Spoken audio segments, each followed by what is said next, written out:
Alors bienvenue à tous sur la route avec Jésus, donc un partage sur la foi que j'ai au cœur, que comme j'ai bien préfère dire qui n'engage que moi, donc par rapport à, comme j'en ai déjà parlé, l'actualité, hein, vous voyez, la laïcité contre la religion.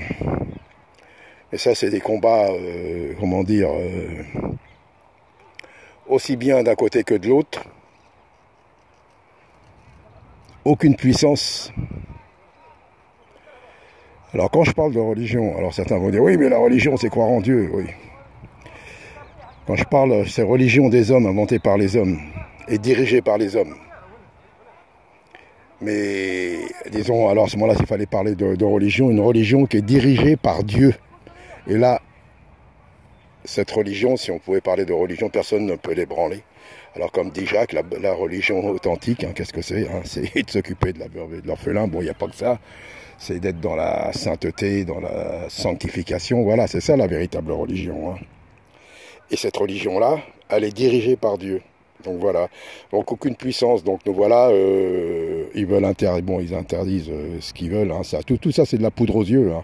Comme je dis, ils veulent arriver à mettre tout le monde d'accord en créant une religion unique, un gouvernement mondial, une religion mondiale avec une nouvelle Bible. Enlever tout ce qui déplaît, tout ce que Dieu a instauré, mais bon, c'est comme ça. Mais voilà, donc, et c'est pour ça, dans les temps qui courent, là, dans ces derniers temps, depuis toujours, de toute façon, le Seigneur avait dit. Hein. Donc, alors, attendez, je suis obligé de m'arrêter. Viens là, Jinga, attends. Attends.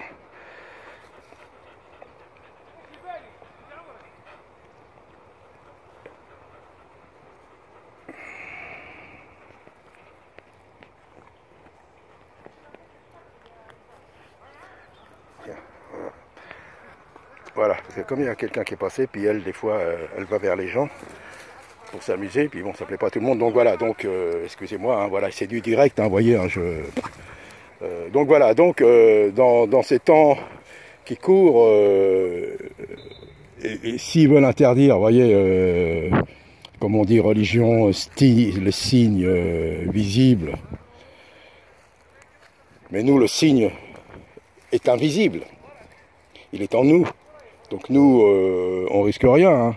Ceux qui sont dans le Seigneur, le Saint-Esprit est à l'intérieur d'eux. Et quand la prédication, voilà, prêcher, en fin de compte, il ne faut pas que ce soit nous qui prêchons, mais que ce soit le Saint-Esprit qui prêche à travers nous.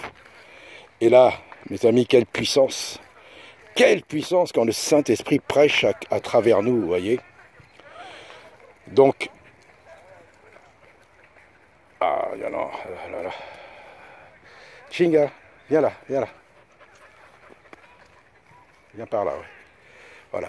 Donc quand c'est le Saint-Esprit qui prêche à travers nous, que c'est pas nous qui prêchons, parce que souvent, il y a des prédications, bon, quand c'est certains enseignements, mais il y a des enseignements où les cultes, souvent, l'orateur, le prédicateur, prêche la parole de Dieu, je veux dire, mais souvent, ce sont des avis de nous-mêmes, personnels même, que nous pouvons dire, donner des conseils à certaines personnes, mais ce sont des avis personnels. Ce qui compte, c'est quand c'est le Saint-Esprit qui prêche à travers nous là. Alors là, c'est la puissance totale. Qu'est-ce que disait l'apôtre Paul? Il disait, ce n'est pas nous qui prêchons, nous ne prêchons pas nous-mêmes. Nous prêchons Christ. Et qu'est-ce qu'il dit? Et il dit bien, moi je suis et je suis très faible quand je parle. Je ne suis pas agréable aux avis de certains. Mais vous voyez bien la puissance de Dieu se manifester. Donc vous voyez, c'est ça. Ne nous prêchons pas nous-mêmes, prêchons Christ. Ne cherchons pas à avoir raison. C'est Christ, c'est le Dieu Tout-Puissant qui a raison. C'est lui qui a tout créé. Donc voilà, un petit partage très court, hein, vous voyez, hein, en promenade, j'en profite, hein, voilà. Donc soyez bénis, soyez encouragés, et que je dirais bien... le Christ, il nous dit que celui qui souffre avec lui régnera avec lui. Donc voilà, quand je vois des vidéos, je proclame sur ta vie la paix, la joie, le bonheur, la réussite. Ben, je veux bien, quand on vient au Seigneur, on est nouveau. Le Seigneur, bien sûr, nous bénit abondamment. C'est obligé, c'est comme dans tous les domaines, comme dans le sport, comme dans la vie, où on commence à l'école maternelle et après, plus on approche, hein, plus c'est difficile, plus on avance. C'est difficile. Avec le Seigneur, c'est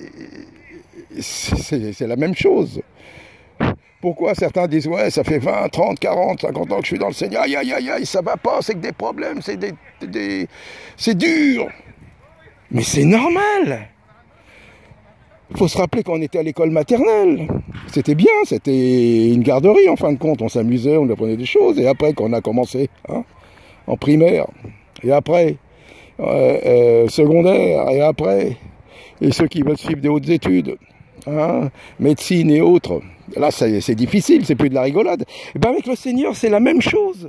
C'est pour ça qu'il ne faut pas s'étonner, dire, oh là là, depuis que je suis dans le Seigneur, j'ai pas ci, j'ai pas ça, mais plus tu vas avancer dans le Seigneur, plus le Seigneur va te dépouiller de tout pour que tu puisses rentrer dans sa puissance spirituelle et non charnelle. Donc voilà, ça n'engage que moi, hein, mais je ne pensais pas parler de ça, alors à chacun de discerner, et que Dieu vous bénisse, et soyez encouragés, de toute façon le Seigneur est là, mes amis.